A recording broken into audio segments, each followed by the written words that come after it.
The heat piles on the Crows. Port Adelaide buckles under the pressure, and a giant statement in Geelong. But Kane Corns, the big story of the round so far has to be this Crows outfit. And gee, what a dramatic fall in the space of 12 months. Yeah, it has been, hasn't it? Since the grand final, Adelaide are 12-12, 50% win-loss record, and this is just not the team clearly that we saw in 2017. Some of the mistakes that they made today are just very un-Adelaide-like. Now, Don Pyke made a huge selection statement dropping Bryce Gibbs. Well, there's going to be some Crows players that have sleepless nights this week because he cannot just drop Gibbs and then not react after a performance like this. So Jenkins and Walker poor again. The midfield was beaten. How does this happen? Yeah, it was just a shocking mistake from a player who is very low on confidence. But the midfield, to me, looks one-paced. Ellis Yeoman came in, but the mix with the Crouch brothers and Sloane doesn't work for me. And just if you're an Adelaide fan, there's just not a lot to be excited about. They're the third oldest list in the competition. Where are the young players coming through? Galucci, where is he? Hasn't been sighted this year. Didn't even play in the pre-season. Where's Darcy Fogarty, who's a pick 12 from a couple of years ago? They continue to wheel out the same names and they're not getting the results. So I would expect Don Pyke to really try and inject some youth into this side next week. Many thought this side was going to improve. You tipped them for the flag. How has this happened so sharply right now that they're not even in conversation? They traded that pick, the first-round pick last year with Carlton. Right now, that could be a bottom-six pick. Could be, yeah. It just seems to me like there is a clear blueprint on how to beat Adelaide now. We saw Hawthorn come over and do it in round one. They took 28 intercept marks. Geelong last week, if you shut Adelaide down through the middle of the ground, they don't know how to move the ball. And time again tonight, they win the ball across half-back. Their first option is to look sideways. It's to look backwards. It's short. It's easy to defend. So right now, Adelaide are an easy side to play against, and just 36 entries tonight. Good luck if you're playing in Adelaide forward line. Just 3 tackles in the forward 50 for the Crows. Now, Ben Brown, 4 goals on the night. He was probably the difference in the end, but there was a couple of free kicks that he earned that may have been a little bit dubious. You were strong on Alex Rance last year. What do you make of these? Yeah, I've got no issue with the first two, so we'll see that one there. That's arms around from Talia. That's a free kick. Talia did not need to do that. He had Jenkins back. Same here. He's got a fistful of the jumper. Daniel Talia has also potentially got him high. So those two are a free kick. I think the next one is the one. I think Ben probably look back and be a little bit disappointed by this, and that's an umpire that's got sucked in. That's a strong ruckman who's up against, well, not a ruckman, a forward, and the umpire's been completely sucked in. So 1 from 3, I reckon. The microscope goes on the Crows in Adelaide this week. How about Port Adelaide? They were wasteful in the final term and really showed us today that they may just be pretenders. Yeah, this is a disastrous performance by Adelaide. I just thought Richmond came across with an intensity to try and pressure the ball carrier and harass and tackle in their forward line. Now, these are some of the mistakes Port Adelaide made in the last quarter. The entries 19-8, but Grimes was sensational with 5 intercept marks he took. He continued to do just that and stand in the front of dangerous space. That was broad on that occasion, but wasteful Port Adelaide. We'll see a shot from Dersma to put them up with 2 minutes to go that he misses the young kid, but I wasn't so concerned about the skill errors and the wasted opportunities. I was more concerned about the intent. Clearly Richmond, with everyone out, basically a second side, have come across with a plan and an intent to win this game, and all credit to Richmond, who I just thought was sensational. Jack Ross, first game for the Tigers, 25 touches for him, and he almost ran rings around the Port Adelaide midfield at times. How about this from the Tigers? They did their best to cough it up late. Camden McIntosh, you said during the game this may be the worst kick of the year. That's the worst kick of 2019, right there. That is a nightmare of a mongrel punt kick. Good luck getting on the end of that. Now, that I thought was the catalyst for getting Port back into the game at a critical stage. Oh no, Camden, what have you done there? That's a disaster. But he did redeem himself. So he muffed that kick, but this one on the left to ice the game late was a good redemption for him, so a good moment. Port Adelaide had the game on their terms in the third quarter.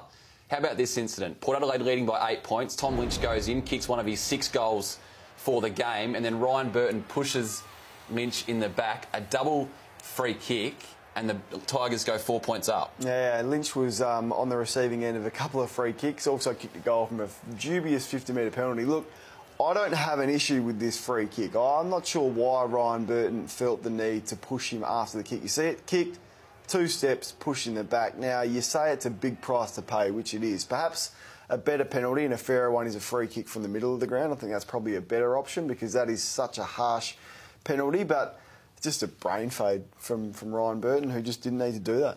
Over in the Derby, we loved the youngsters for the Eagles. They had to work hard to beat the Dockers, but Jack Petrocelli and Oscar Allen, in the absence of Mark Lacroix, who's retired, Willie Rioli's out through injury, these guys look like they could be a breath of fresh air. I think it just goes to show, it doesn't matter where you are or where you finished the previous year on the ladder, there is always something nice about getting some youth and some enthusiasm and some top-end talent into your side, and it can do this for your side. It can rejuvenate the old guys. We know that Rioli's not there from the grand final team last year, played forward. We know Lacroix retired, so these two have come in. I mean, that kid's a star, just re-signed during the week as well. So a great get for the Eagles, and they are right now clearly the team to beat, albeit they weren't super impressive tonight, but 6 goals between Kennedy and Darling. When those two play together, they're almost unbeatable. 35 touches for Andrew Gaff. He missed the grand final. Brad Shepherd close to best on ground tonight. Just 2 more guys that missed on the big day last year. Definitely premiership favourites right now. I think so. With 10 games still to play at Optus, so good luck trying to beat them there. But I mean, it is the factor is Darling and Kennedy, when they play together, they're almost unbeatable. I'm not sure what the record is recently, but they're pretty much unbeaten with those two. So yeah, they're going to be tough to beat. 8 Derby wins straight for the Eagles over the Dockers. Down in Geelong, how about a statement by this? The GWS Giants, they had to work hard to get back in front, but it was their dare and run off half-back, starting with Heath Shaw. Lockie Whitfield was everywhere, and they made the Cats look flat-footed today. Well, we forget, I think they're the best side to watch in the competition, the Giants, because of this. I mean, they take the game on, they run, they're exciting, they're highly skillful. Jeremy Cameron is in career best form, and I just think Leon Cameron and his coaching this year, with the players that they've lost, there were some question marks over them. But how about that? Himmelberg, that's probably not going to win Mark of the Round, but should be nominated. But I love what Leon Cameron has done. Finlayson forward has been a good move for them. Lockie Whitfield we'll chat about, but also the rejuvenation of Matt de Boer, who, you know, his career was at the Crossroads a couple of years ago. Now he's taking on the big guns in the competition and beating them. So Leon Cameron deserves a big tick. That is a massive win down there, particularly with the injury to Ward early on in the game. Hold your love for the Taggers. We'll get to that in just a moment. But how about this from Cal Ward? Just his first game back from a knee injury on the other side, and he goes down with what looks like a suspected ACL. Yeah, they've been smashed by injuries, particularly ACL injuries. We know John O'Pattons is still out with his, so that's the scenes there, and that is what football means to some players and how emotional the game can be. I mean, we see the glamour of it at times, but these guys put themselves on the line every week and risk themselves, and unfortunately looks like a real nasty one for Ward, who could miss the rest of the season. Yeah, shattering news for him and the Giants. Now, Chris Scott's thrown the magnets around this year. Joel Selwood started as a centre bounce and attended the most centre bounces for the Cats last year. He's out onto a wing. Just didn't get into the game at all today. He didn't today, and I just wonder about that coaching move. I like the fact that he's playing some youngsters in those positions, but Selwood at 31 is still in the prime of his career, and I still think he's their second most important player behind Dangerfield. So we can see the form drop off as a result of him shifting. So I think there needs to be a balance. I think right now Chris Scott's playing him too much outside, and we see the drop off in clearances there. When the youngsters can't get it done, there's nothing wrong with going back to your skipper, who is elite in that area, and 27 disposals down to 19, tackles down, clearances. It's a massive drop-off for one of the game's best players over the last 10 years. So maybe they need to look at that and get that balance back where it should be. So you do that at the expense of trying to grow a Constable, trying to grow a Parfitt, guys who are pretty handy again today. Absolutely. To put Selwood back in. No, absolutely, because you're trying to win a flag. I mean, this isn't a young, developing side. This is a side that is right in the prime to win a flag. They're 3-0 and been one of the surprise packets of the year. Probably could have won today, clearly, as well. I just think you go all out and you play your players where they are best suited. And Selwood, as the skipper, he's got to spend some more time at the coalface. 16 touches for Selwood today. Tim Kelly was almost non-existent for the Cats. But how about this job from Matt de Boer? Last week he got dusty. Today took on Paddy Dangerfield. Another win. Yeah, another win and another frustrated superstar. We saw Dustin Martin get suspended last week as a result of the job from de Boer. Now, this one is unprovoked. Now, there's nothing de Boer's doing there that has provoked Dangerfield to do that. Now, he probably gets off with a fine. We've looked at it. I know you have Mitch. It probably comes back as an intentional, low-impact contact to the body, which is a fine like Cunnington in round one. But why teams don't go after the game's best players in modern footy, it just astounds me. 17 disposals, Dangerfield today on the back of a match-winning performance last week. De Boer kept Martin to 15 last week, so outstanding performance. But I just don't understand why modern teams don't tag. We see West Coast do it, Giants probably the only teams right now, and they're getting great results from it. No Lockie Whitfield tag either for the Cats. Yeah, staggering. He's racked them up again. What do you have, 40-odd last week, another 31 today. So he's one of their most damaging players. The good thing about the Giants is who do you go after? Is it Cornelio? Is it Kelly? Is it Whitfield? So they've got options. So if one's always at least going to get off the chain. Now, another one of your mates on social media took to praise Matt de Boer, and Mel Horsey, another former Docker, getting it done on social media. Yeah, boys, you talk about frustrating star players. Well, one guy that was very good at doing that is Ryan Crowley, and he took to Twitter today to get around his former teammate, as you mentioned, Mitch, Matt de Boer, for his performance on Patrick Dangerfield today. He labelled it a masterclass, and I don't think he was far off with that assessment. He was very good today.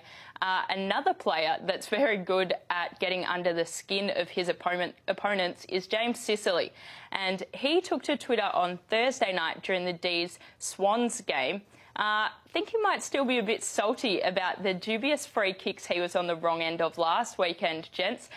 Pointed out halfway through the game that the umpires might have missed a few free kicks based on the standard of the ones paid against him. Yep, Kane? Loved it, Mel, because Melbourne came out breathing fire. There was a lot of push and shove. No free kicks against, and a very subtle way for James Sicily to say what is going on, because we all remember that free kick that was paid against him that was as soft as you're ever going to see. Is it very subtle? It's the opposite to very subtle. No, it was pretty subtle. He could have come out and bagged the umpires. He didn't do that. He did it in a roundabout way. I thought it was pretty clever. Yeah, cheeky banter. We love cheeky banter. Hey, the Tigers, they were very impressive today. Skippered by Shane Edwards in a bit of a last man standing sort of situation. Obviously, with their big four out this weekend, he had to step up. And unbelievably, so funny the way the world works, at the airport on the way over to Adelaide, they ran into Stephen Bradbury, who is the king of the last man standing. I love this. I think this could be one of my favourite posts from social media for the year so far. This is unbelievable. Stephen Bradbury with Shane Edwards, who did a Stephen Bradbury this weekend. And as I said, I thought this would take the cake for my favourite photo on social media this weekend. But then, post-game, I saw this photo of Raph Corns, who couldn't bear to watch Port Adelaide anymore. Kano, poor kid. Your poor son. Break your heart, though. No, that was about halfway through the third quarter when Richmond had their way with it. So he'd had enough. He couldn't watch anymore. And, yeah, not a happy household the Corns won tonight. Well, Raph would have enjoyed watching the Bombers play today. How about this? They were slick, fast, everything we thought they were going to be to start the season. And they got the job done. Yeah, back on track, aren't they? And this is what they can do. I love the speed on which they play it, and they're so damaging on Marvel Stadium where it's indoors. But today, beautiful day at the MCG. Just absolutely got a hold of Richmond. 44 points it was in the first quarter. Pretty much game over by quarter time. But this would delight Bombers fans. You see Dylan Shield with his speed, his performance in the last fortnight's been outstanding. But you just can't defend that. I don't care what team you are. If you don't get delay on the ball and slow them down, you cannot defend that, and it was a sensational performance against a pretty good side so far this year. Park the first 2 weeks, is their best as good as anyone right now? I think that when they're playing at their best, they're almost impossible to stop. Now, Hooker comes back in. Now, their best is great, but their bad's pretty bad. So it's just lowering the gap between their best and the worst, the Bombers. But they're back on track, and they'll take a lot of confidence out of the last 2 weeks. Chris Fagan said it was a reality check today for the Lions. Just 2 wins out of their last 19 at the MCG, so they may have been a little bit overawed, the young Lions, at the home of footy. One man who wasn't overawed, Anthony McDonald-Tipungwuti, 7 goals, and we love this effort. No one wanted to go with him from the Lions off half-back. Yeah, we wanted to highlight this. Look at him. He's circled there. Look at the amount of Brisbane Lions opponents he runs past. So he's already gone past 2. Well, where is the Brisbane Lions defence? He's going to run past another one here, working his way back inside 50. Goes past 2 more Brisbane defenders to get inside 50 with no body contact whatsoever. And then turns on the after-jets. Now, doesn't mark the ball, but he's lucky enough to get a free kick, and then he's good enough to go back and slot it. But you don't kick 7 goals by chance. You kick 7 goals because of the work rate, and that would just delight John Worsfold and his coaching staff. They'll show that on Monday and say, you want to be a good player, this is how hard you have to work. And a little tribute to Hugh Bowman and Winks there today as well. 33 in a row. Pretty handy. David Myers, he won't enjoy watching this back on the replay. Copped a boot straight to the face, came off with a blood rule. might get a few stitches and a pretty black eye when he wakes up tomorrow morning. Eric Hipwood might get a please explain as well, because the AFL was set to crack down on that exact motion after Toby Green got himself into some hot water a couple of times last year. So not sure Hipwood necessarily needed to do that. That's a dangerous action, and I'd expect maybe not a suspension, I wouldn't like to see that, but maybe a please explain from the AFL. Back to Friday night, the Pies and the Dogs. They were made to work hard. The Pies, 3 quarters, and then Mason Cox and their small forwards got going late. And they really showed the footy world why they deserve to be up there in the premiership calculations. It was a poor game of footy, wasn't it, at the school level particularly, and lack of scoring. But at this stage of the year, when you're as good as Collingwood and you're adjusting to some new personnel and some new setups, then you just got to win. And now they are doing that. It was a critical win for them. So, yeah, nothing that I've seen from Collingwood leaves me with any less confidence than I had at the start of the year. I think they're going to be right up there. I would just like them to use Jaden Stevenson a bit closer to goal. He was so great last year in his first year with 38 goals. He's been playing up the ground a little bit more, but he's so dangerous with De Goey and Cox. If that means moving Elliott up the ground, you might have to do that. But Stevenson out of the goal square is a nightmare for the opposition. How about De Goey in the middle? Do we need to see more of that? Yeah, I'm not sure he's got the capacity and the preparation to spend a lot of time in there, but I don't mind, 5-minute bursts, every now and then. To the rest of the round now, and Carlton, they head up to the Gold Coast tomorrow. Zipping 3 right now. All hell will break loose if they lose this game. Yeah, it's huge. It's just a massive game for the Carlton Footy Club. We spoke about their lack of desire to get it done and to really care about winning at the moment. A lot of honourable losses, so they must find a way to win that one. And maybe smelling an upset there with St Kilda as well. Wait and see if Jago O'Meara lines up. He trained this morning. Let's see if he's picked in the final team. Now, to one more thing. We all spoke last week about the sliding rule. It's even gone all the way to the other side of the world right now. No bigger name in world sport than Tiger Woods. Even he's copping it. He's copped the sliding rule. I'm not sure there was much contact there. And Tiger, come on, he's absolutely milked that for all it is worth. Tiger, toughen up. You've got a big couple of days ahead of you. Strap the ankle up and get on with it. All right. Does he win? No, he doesn't win. Adam Scott, come on. All right. Thanks for that, Kane. Thanks for that, Mel Horsey. Thank you. We'll see you same time, same place, right here on The Round So Far next week. Toughen up, Tiger.